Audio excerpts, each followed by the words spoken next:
Bandar Teluk Intan terletak di selatan negeri Perak, merupakan pusat pentadbiran dan bandar terbesar di daerah hilir Perak.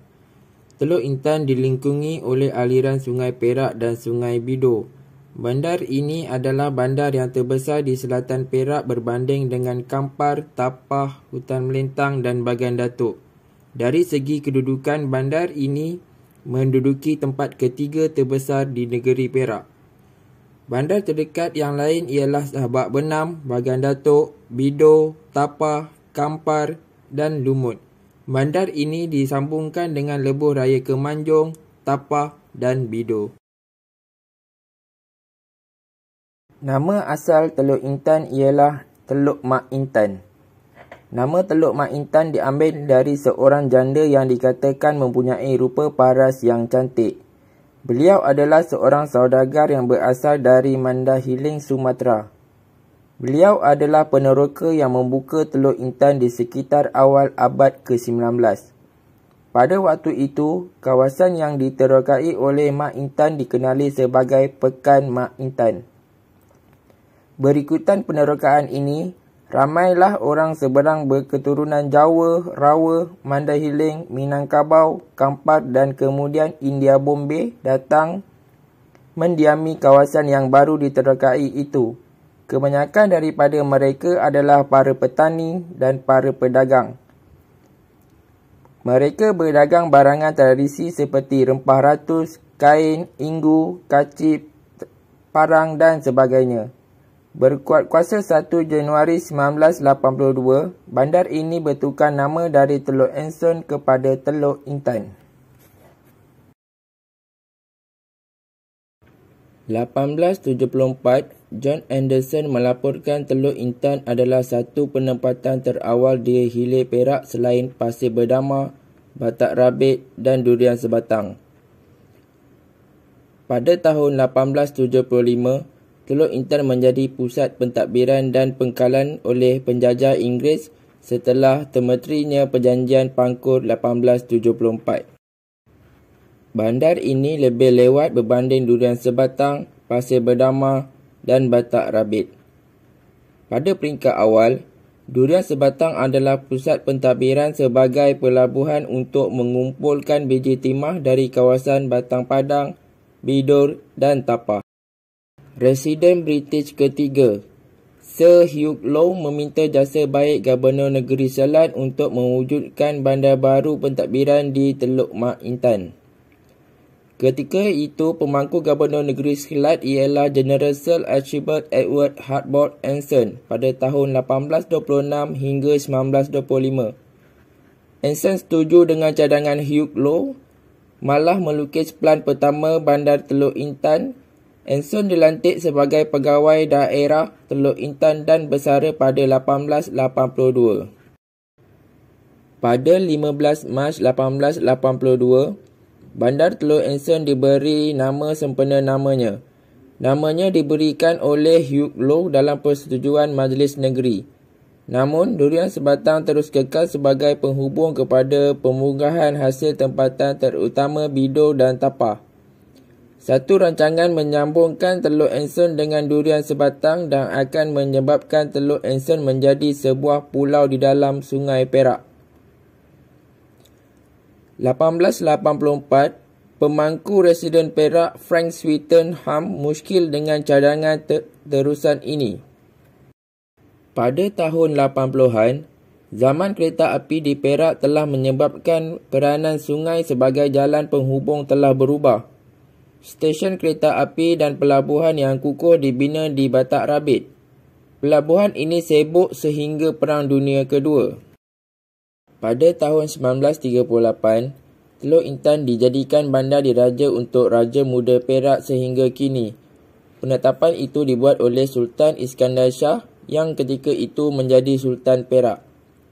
Pada era Sultan Idris II, beliau telah menukar nama Teluk Anson kepada Teluk Intan semula.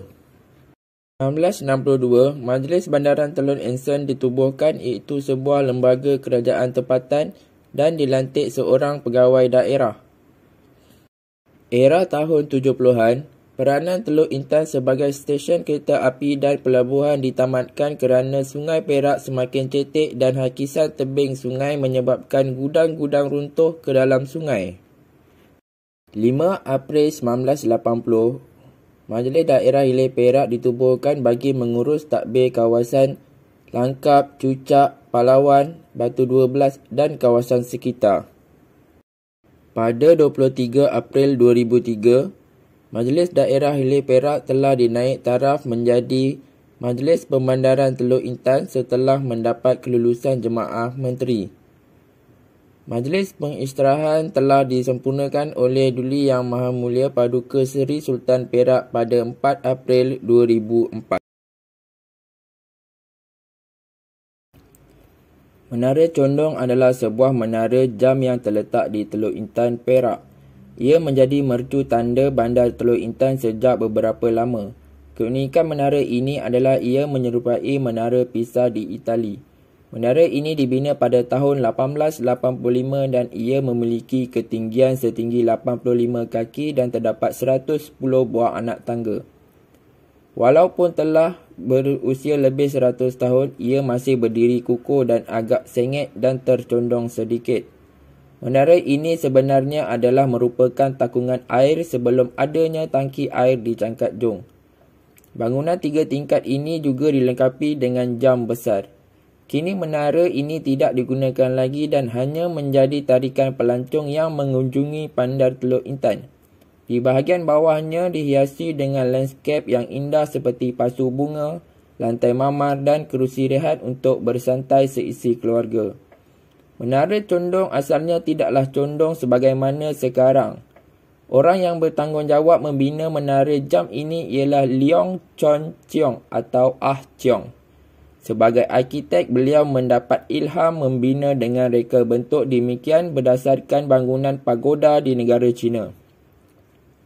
Setelah 10 tahun dibina, iaitu pada tahun 1895, telah berlaku banjir besar di Teluk Intan sehingga menara ini tenggelam.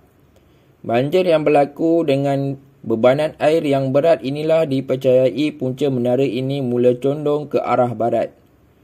Pada zaman Jepun 1942 hingga 1945, bangunan menara jam ini dijadikan menara kawalan untuk meninjau kedatangan musuh.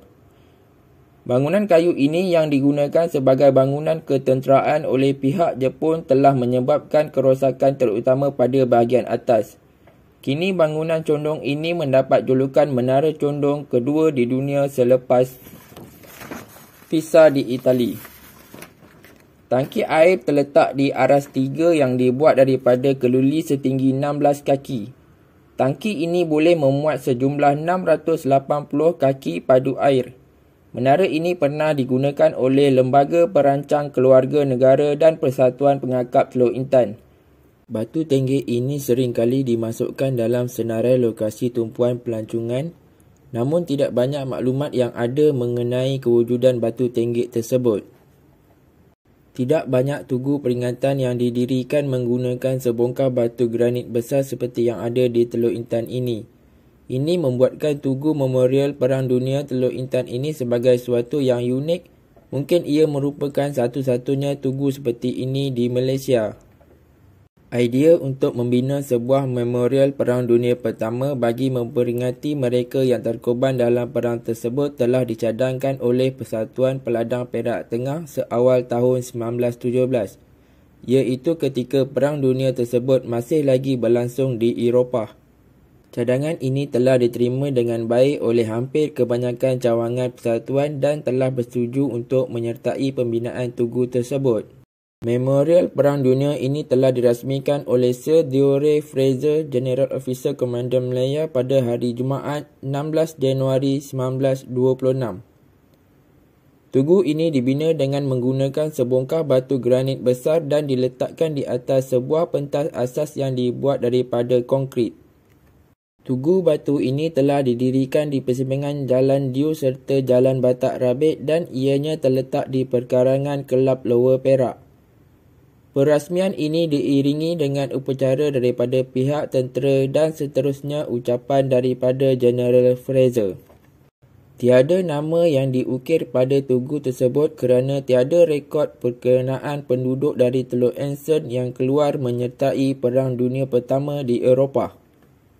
Pada pentas konkrit yang menjadi asas kepada batu granit tersebut, terdapat ukiran 1914 hingga 1918 berserta sebuah puisi ditulis oleh seorang penyair dan penulis berbangsa Inggeris bernama Lawrence Bion yang bertajuk For the Fallen. Selepas Perang Dunia Kedua tamat, ukiran 1939 hingga 1945 pula ditambah di bahagian bawah syair tersebut. Namun akibat terdedah kepada panas dan hujan, ukiran tersebut semakin lama semakin pudar dan kini sangat sukar untuk dilihat. Istana yang pernah gah menjadi kediaman rasmi Raja Muda Perak dan ia juga adalah merupakan salah satu warisan kesultanan. Istana ini juga digelar sebagai Istana Teluk Intan dan ia memainkan peranan penting dalam sejarah serta menjadi ikon untuk Teluk Intan satu ketika dahulu. Kini, keadaan istana ini amat menyedihkan kerana ia ditinggalkan dan diamah usia, dimakan masa yang berlalu begitu sahaja. Istana Raja Muda lama ini terletak di Jalan Syed Abu Bakar di Teluk Intan. Istana Teluk Intan ini dibina pada sekitar tahun 1922 dan ia adalah merupakan istana yang menjadi kediaman rasmi Raja Muda Perak. Raja Muda yang pertama bersemayam di sini ialah Sultan Abdul Aziz Al-Mustasim Bilal Shah. Istana ini akhir sekali diduduki oleh almarhum Raja Muda Ahmad Saifuddin. Pada tahun 1988, kediaman rasmi untuk duli yang teramat mulia Raja Muda Raja Dr. Nazrin Shah telah dipindahkan ke Istana Tetamu di Ipoh. Selepas pada itu, istana yang pernah gah menjadi kediaman rasmi Raja Muda Perak ini ditinggalkan dan tidak digunakan lagi oleh sesiapa dan keadaannya sekarang amatlah teruk kerana tidak lagi dijaga oleh mana-mana pihak. Jika Istana Teluk Intan ini terus dibiarkan, mungkin satu hari nanti istana ini akan dituntut semula oleh hutan belantara kerana tiada siapa yang ingin menjaga dan memelihara istana yang pernah berbakti memberi perlindungan hujan dan panas pada Raja Muda Perak yang disayangi ini.